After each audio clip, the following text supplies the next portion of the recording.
Assalamualaikum warahmatullahi wabarakatuh. Halo semuanya, perkenalkan nama saya Rohania. Saya dari Universitas Darul Ma'arif Indramayu.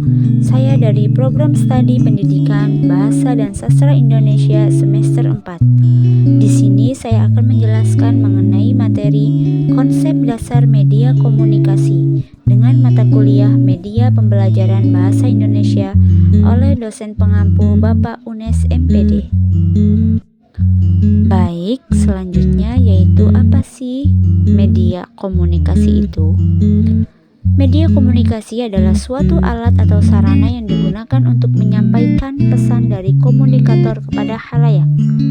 Jadi, media di sini dalam berkomunikasi itu sebagian dari panca indera manusia seperti telinga dan mata. Media juga merupakan jendela yang memungkinkan kita untuk dapat melihat, memahami, dan lain sebagainya. Oleh karena itu, media komunikasi juga dijelaskan sebagai sebuah sarana yang dipergunakan sebagai memproduksi, reproduksi, mengolah, dan mendistribusikan untuk menyampaikan sebuah informasi.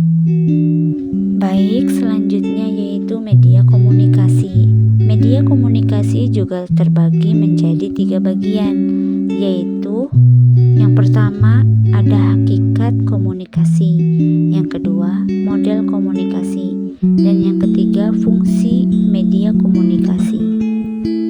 Oke, langsung saja yaitu yang pertama hakikat komunikasi.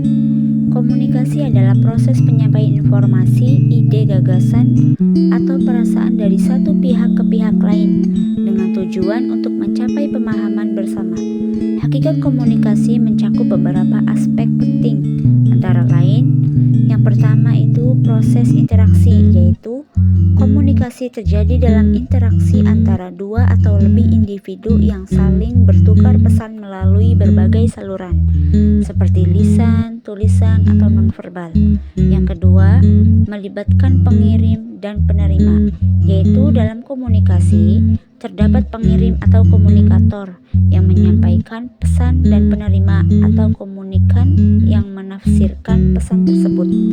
Yang ketiga, menggunakan simbol atau lambang, yaitu komunikasi sering menggunakan simbol seperti kata-kata, gambar, gerakan tubuh, atau ekspresi wajah untuk menyampaikan makna. Yang keempat, bersifat dua arah, yaitu komunikasi yang efektif melibatkan umpan balik atau feedback dari penerima pesan untuk memastikan bahwa pesan dipahami dengan benar. Yang kelima, dipengaruhi oleh konteks, yaitu komunikasi dipengaruhi oleh berbagai faktor seperti budaya, situasi, hubungan sosial, dan media yang digunakan. Yang keenam, bertujuan untuk memahami tujuan utama komunikasi atau menciptakan pemahaman, baik dalam konteks pribadi, sosial, maupun profesional. Baik, selanjutnya yang kedua yaitu model komunikasi. Model komunikasi juga terbagi menjadi 3. Yang pertama, model komunikasi satu arah atau linear. Model ini dikenal juga sebagai model Shannon dan Weaver yang dicetuskan pada tahun 1949. Banyak ahli yang berpendapat bahwa pemodelan ini terhitung klasik. Karena jika dilihat ke belakang, Aristoteles pada era retorika juga mencetuskan pemodelan yang sama. Yang membedakan hanyalah ia tidak mengenal saluran penyampaian pesannya. Model komunikasi ini menggambarkan proses komunikasi dengan komunikator atau pembuat pesan, menggunakan saluran pesan kepada komunikan atau penerima pesan. Menggunakan saluran satu arah, yaitu sifat yang tidak memiliki tanggapan dari komunikan. Model komunikasi ini biasanya digunakan pada komunikasi massa oleh media atau dilakukan oleh satu orang kepada orang banyak, seperti pidato atau orasi. Yang kedua yaitu komunikasi dua arah atau transaksional. Dicetuskan oleh Wilbur Schramm pada tahun 1948, model komunikasi ini menggambarkan proses komunikasi yang dilakukan komunikator atau pembuat pesan dan komunikan atau penerima pesan. Sebagai alur timbal balik, semua pihak yang terlibat dalam komunikasi tersebut aktif dalam membuat pesan, menerima pesan, dan memberi tanggapan terhadap pesan yang dikirim. Model komunikasi ini memerlukan kerangka pengalaman atau pemahaman yang sama antara komunikator dan komunikan, sebab obrolan akan menjadi sulit ketika tidak memiliki persamaan persepsi. Yang ketiga, yaitu komunikasi dalam jaringan atau interaksional. Model ini dicetuskan oleh Wilbur Schramm pada tahun 1955 yang menggambarkan komunikasi sebagai sebuah proses komunikasi partisipan. Komunikasi saling bertukar posisi sebagai komunikator dan komunikan, baik dalam konteks fisik maupun psikologis. Model interaksional merupakan gabungan model linear dan model transaksional. Model interaksional memiliki ciri khas yaitu adanya timbal balik yang tertunda, sama seperti pola komunikasi yang terjadi di dunia maya. Contohnya, ketika memberi komentar kepada postingan teman di sosial medianya, apabila tidak ada timbal balik, maka proses komunikasi tersebut menjadi model linear. Baik, selanjutnya yang ketiga, fungsi media komunikasi.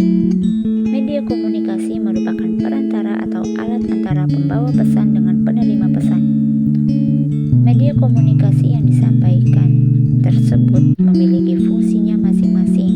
Di antaranya, yang pertama, efektivitas media komunikasi berfungsi sebagai efektivitas. Artinya, dengan adanya media komunikasi, maka komunikasi tersebut menjadi lebih efektif. Keefektifan tersebutlah yang kemudian dimanfaatkan oleh komunikator maupun komunikan dalam berkomunikasi. Yang kedua, efisien. Efisien dengan menggunakan media komunikasi, maka komunikasi pun menjadi lebih efisien. Artinya, dengan menggunakan media komunikasi, maka waktu untuk menyampaikan pesan pun menjadi lebih cepat untuk sampai pada penerima pesan, terutama apabila pesan yang ingin disampaikan ditujukan kepada banyak orang sekaligus, maka media komunikasi seperti seluler, cetak, tertulis, elektronik, dan siaran sekalipun dapat mempermudah penyebaran pesan tersebut.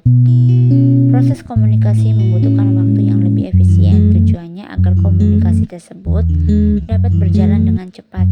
Oleh karena itu, media komunikasi memiliki peran yang besar untuk dapat membuat komunikasi berjalan seefisien mungkin. Yang ketiga, konkret.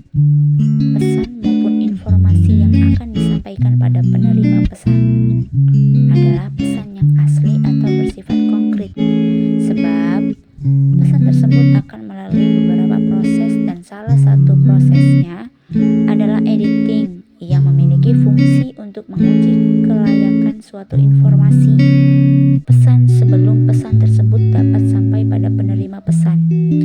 Dalam hal ini, maka fungsi dari media komunikasi adalah sebagai suatu alat maupun sarana komunikasi yang dapat diuji keaslian informasinya. Dengan hadirnya media komunikasi, maka pesan maupun informasi sampai dapat dikatakan sebagai pesan yang benar maupun valid. Baik, kesimpulannya yaitu komunikasi adalah proses fundamental dalam kehidupan manusia yang didukung oleh berbagai media. Media komunikasi mempermudah penyampaian pesan, sementara model komunikasi membantu memahami cara komunikasi berlangsung. Hakikat komunikasi menunjukkan pentingnya interaksi, dan fungsi media komunikasi mencerminkan peranannya dalam kehidupan sosial, edukasi, dan hiburan. Baik, cukup sekian presentasi dari saya. Kurang-kurangnya mohon maaf. Wassalamualaikum warahmatullahi wabarakatuh.